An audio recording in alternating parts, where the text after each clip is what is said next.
The first scream cut through the polished silence of the tennis court like glass shattering. It wasn't the sharp call of a line judge or the thud of a ball on asphalt, it was raw, terrified, and human. Heads turned as a young ballgirl collapsed to her knees near the net, her arms instinctively curling around something small and trembling. A puppy lay there, whimpering, while laughter from the wrong side of privilege echoed just long enough to make the moment unbearable. Before the story goes any further, take a second.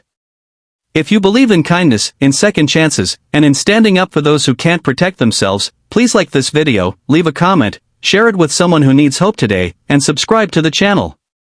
Stories like this matter because people like her matter. She was 16, wearing an oversized white polo and navy skirt that had been washed so many times the fabric had lost its stiffness. Her name badge read simply volunteer, as if that one word erased everything else she was. She worked weekends at the elite tennis academy to help her mother pay rent, running balls back and forth under the sun while pretending not to notice the expensive watches, the effortless confidence, the way money moved around her like oxygen. That morning, she had brought her puppy for the first time, hiding him near the benches during practice matches. She couldn't leave him home alone, and she trusted that a place filled with sport and discipline would be safe. She was wrong.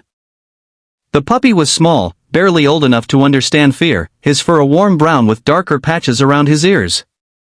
He had followed her out onto the edge of the court when a group of rich academy kids grew bored waiting for their turn.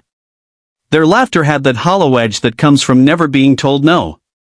One careless kick sent a tennis ball flying into the puppy's side. Another followed, harder, deliberate this time. When she ran toward him, dropping the basket of balls she carried, one of them lashed out again, not at the puppy, but at her. The strike caught her cheek, sharp and humiliating, snapping her head to the side as the crowd gasped. For a moment, the world seemed to freeze. The girl tasted blood and clay dust. The puppy cried, a thin sound that somehow carried farther than her own pain. Around them, coaches hesitated, spectators murmured, and the rich kids stood stunned by their own actions, already reaching for excuses they'd used all their lives. She knelt anyway, ignoring the sting in her face, shielding the puppy with her body. Her hands shook as she checked him, whispering comfort without realizing her lips were trembling.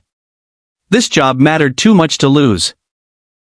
Her mother's tired eyes flashed through her mind, the stack of unpaid bills on their small kitchen table, the promise she'd made to help. She swallowed her pain because that was what she had learned to do. What she didn't know was that someone else had seen everything. At the far end of the court, near the fence where a lone figure had been watching quietly, a man in civilian clothes straightened. He wasn't loud. He wasn't dramatic. But there was a sudden, unmistakable shift in the air, the kind that happens before a storm breaks. He had come to the academy for his nephew's training session, blending into the background like he always preferred. Years in the Navy SEALs had taught him how to observe without being seen, how to read a situation before it exploded. And this situation was already burning. He moved with purpose, long strides eating up the distance as murmurs turned into uneasy silence. The rich kids tried to laugh it off, their confidence wobbling as they noticed the man approaching. His posture alone carried authority, the kind earned through discipline and loss, not money. The military bearing was impossible to miss now, even beneath a simple jacket and worn sneakers. The girl looked up when his shadow fell across her, expecting another reprimand, another adult telling her to be careful, to know her place. Instead, she saw concern etched into a face lined with experience. He knelt beside her without hesitation, his focus immediately on the puppy. His hands were steady, assessing injuries with practiced calm, murmuring reassurance not just to the animal, but to her as well. Around them, the world started to move again. Coaches rushed forward. Spectators whispered. Phones came out. The rich kid shifted back, suddenly aware that this moment would not be buried like so many others. The Navy SEAL stood slowly, rising to his full height, and the court fell silent. He didn't shout. He didn't threaten. He simply looked at the kids responsible, and something in that gaze stripped away their arrogance. He spoke with the weight of someone who had seen real consequences, who understood what cruelty did to both victim and perpetrator. He reminded them that strength was not proven by hurting the weak, that discipline without compassion was just another form of violence. For the first time, the girl saw adults truly intervene not to protect reputations, but to protect what was right. Security was called. Parents arrived, faces pale with embarrassment and anger. The Academy's polished image cracked under scrutiny as witnesses spoke up, emboldened by the presence of someone who refused to look away.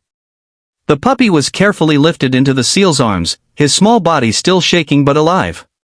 The girl followed, her knees unsteady, her cheeks swelling as reality caught up to her. In the medical tent, as ice pressed against her face, the weight she carried every day began to lift, just slightly. The seal stayed nearby, ensuring the puppy was checked by a vet, refusing to leave until he knew they were safe.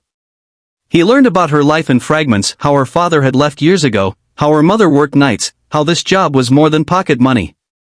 He listened without pity, offering something far rarer, respect. News of the incident spread quickly. Videos circulated. Outrage followed. The Academy launched an investigation, sponsors demanded accountability, and suddenly the rich kid's influence meant nothing against public conscience. Consequences came, real ones, the kind that couldn't be bought away. But the most important change happened quietly. The seal used his connections not to punish, but to uplift. He helped arrange a scholarship for the girl, ensuring her education wouldn't depend on humiliating weekend shifts. He made sure the puppy received proper care, covering every expense without hesitation. When he left that day, he didn't make promises he couldn't keep. He simply told her she mattered, and sometimes, that was enough to change everything. Weeks passed. The bruise on her face faded, but the memory didn't. Yet it no longer hurt the same way. She returned to the court, not as a volunteer scrambling for approval, but as a young woman who had learned that injustice could be confronted. People greeted her differently now. With respect. With warmth. The puppy grew stronger, his playful energy filling the small apartment she shared with her MOT. The Navy SEAL visited once more, standing at the edge of the court as she practiced her own serves, a borrowed racket in hand. She wasn't sure when she'd started dreaming of more than survival, but she knew who had helped her believe it was possible. If this story is touching you even a little right now, if you feel that knot in your chest that says this mattered, please pause and engage with this video. Your likes, shares, and comments help stories of kindness reach further than cruelty ever could. And before this story ends, I want to ask you something special. Please comment below with a single word that represents what you felt reading this: hope, anger, courage, kindness, whatever came from your heart. Because in a world that often looks away, it took one small puppy's cry, one girl's quiet endurance, and one man's refusal to stay silent to remind everyone watching that real strength is found in protection, not power. And sometimes, the most powerful rescue isn't just saving a life, it's restoring someone's belief that they are worth saving.